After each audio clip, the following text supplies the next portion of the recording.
alunos, tudo bem? Eu sou a professora André Pereira, da disciplina de Economias, Mercados Globalizados, Estatísticas e Métodos Quantitativos na Gestão Pública. O tema da nossa aula de hoje é correlação e regressão.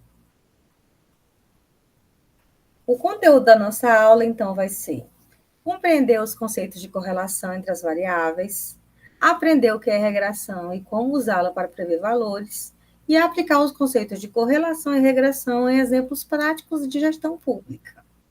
Então, o que é correlação? A correlação, gente, é a relação entre dois fatores. A correlação mede a força e a direção da relação linear, né, entre duas variáveis, entre dois pontos, a variável x e a variável y, né? O coeficiente, né, o símbolo para usar na correlação é o coeficiente R.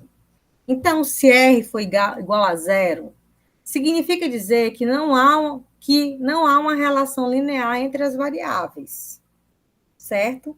Agora, se o R varia de -1, uma correlação negativa perfeita, negativa, tá? Até 1, uma correlação positiva perfeita, então aí sim existe uma correlação, seja positiva ou negativa, né? Um exemplo dessa correlação na gestão pública. A relação entre o número de médicos em uma região e o número de atendimentos realizados. Se a correlação for uma correlação positiva perfeita, o número de médicos aumenta e o número de atendimentos também tende a aumentar, né? Mas, por exemplo, nesse mesmo exemplo, se fosse uma correlação negativa perfeita, apesar de o número de médicos aumentar, o número de atendimentos poderia diminuir, por exemplo, né? Ou ainda pior, o número de médicos aumentaria e o número de atendimentos permaneceria igual. Então, não existiria uma relação linear entre o fato de o número de médicos aumentar. Vocês estão entendendo? Então, a correlação é isso. É saber se um fator depende de outro, altera o outro, modifica o outro, né? Existem tipos de correlação, né? Que eu acabei de falar. A correlação positiva, a correlação negativa e a correlação nula. A correlação positiva é quando uma variável aumenta, a outra também tende a aumentar. Isso aí é o que é bom, né? Então, se eu estou buscando bons resultados, a correlação positiva é uma coisa boa para a minha gestão.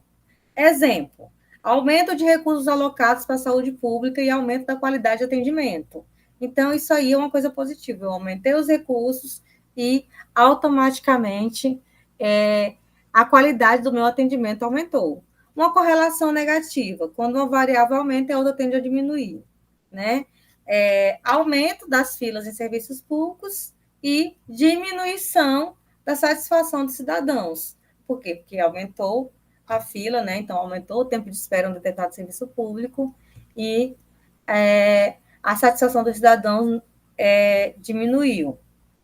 Né? A correlação nula é quando não há uma relação linear entre as variáveis. Vamos pegar o primeiro exemplo, né? Foram alocados mais recursos públicos para a saúde e a qualidade do atendimento permaneceu igual ou ainda decaiu, né? Não, decaiu não. Se decaiu, seria negativa, né? Mas a qualidade do atendimento não mudou em nada. Então, nesse caso aí, existe uma correlação nula. Significa dizer que, apesar de ter aumentado os recursos, né, aumentado o dinheiro para a saúde pública, o atendimento continua igual estava anteriormente. Então, aí, o fato de ter aumentado os recursos não tem nenhuma ligação com a qualidade do atendimento. O que, via de regra, não é assim. Eu estou só dando um exemplo, né? E o que é a regressão? A gente já falou sobre a correlação, né? Agora, o que é a regressão linear, né? A regressão linear, gente, é uma técnica estatística usada para prever o valor de uma variável dependente com base no valor de outra variável, né? Aí nós temos a fórmula para o cálculo da regressão, que é y, que é igual a mais bx, onde A é o intercepto, né? É o valor de y quando x é zero. E B é a inclinação, quando y muda para cada unidade de x. Um exemplo na gestão pública, né? Prever o número de atendimentos médicos com base no número de médicos contratados. Y é o número de atendimentos e X é o número de médicos, né? Então, aqui nós temos alguns exemplos práticos de regressão na gestão pública, né? Exemplo, novamente para o transporte público, né? Previsão de demanda de transporte público. A variável dependente é o número de usuários de transporte público. A variável independente é o investimento em infraestrutura de transporte. Pergunta: se a prefeitura aumentar o investimento em transporte público em 10%, quanto podemos esperar de aumento do número de usuários? Né? Aí, a partir do cálculo, né? A gente faz o cálculo aqui, a solução, né?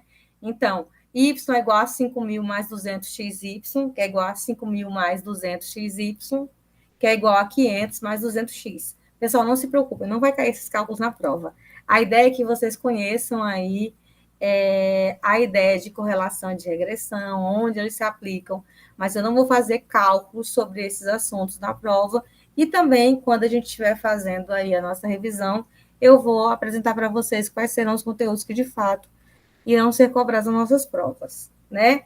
Mas, a partir dessa solução, a gente consegue determinar que, para cada 1% no aumento de investimento, o número de usuários aumenta em 200, né? Então, se a prefeitura vai fazer um investimento de 10%, significa dizer que ela vai ter aí, então, um aumento de 2.000 novos usuários no transporte público, tá? O nosso conteúdo, pessoal, de correlação e regressão, ele é bem pequenininho, mas eu trouxe aí mais uma atividade prática para vocês poderem entender aí essa questão da correlação, né?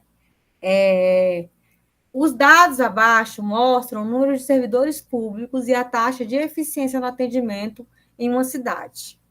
Quais seriam os coeficientes de correlação aproximados dessas variáveis? Né? Então, quando tinha 10 servidores, a eficiência no atendimento era de 50%. Quando tinha 20 servidores trabalhando, a eficiência do atendimento era de 70%. Aumentou o número de servidores para 30%, a eficiência é de 90%. Aumentou o número de servidores para 40 servidores, a eficiência passou a ser de 95%. A correlação entre o número de servidores e a eficiência no atendimento é positiva, negativa ou nula. Obviamente, quanto mais servidores aquele atendimento público tem, maior é o percentual de eficiência no atendimento. Então, a satisfação pública também vai ser maior. Então, existe uma correlação. Essa correlação ela é o quê? Positiva. Então, a resposta certa nesse caso seria a letra A, positiva. Porque à medida que o número de servidores aumenta, a eficiência também aumenta. Agora, se fosse o contrário, se por mais que aumentasse os servidores, a eficiência diminuísse ou permanecesse igual, se ela permanecesse igual, ela seria nula. Se ela diminuísse, ela seria, então, negativa. Como eu falei para vocês, o nosso assunto sobre correlação e regressão era um assunto bem breve, né? Só para que vocês possam, então, conhecer um pouco sobre esses assuntos, né? Sobre correlação, sobre regressão. E tem aí, nós temos atividade, né, desse módulo, né, da nossa última aula. Temos também o conteúdo do livro, o material auxiliar, o vídeo complementar, tudo isso para poder ajudar vocês a entenderem ainda mais esse assunto. Não se preocupem, como eu falei para vocês, o que será cobrado aí na nossa atividade avaliativa A2 de estatística serão assuntos que atendam aí às necessidades de vocês com base no que foi transmitido nas nossas aulas, certo? Então, eu aguardo todos vocês na nossa aula de revisão. Um abraço.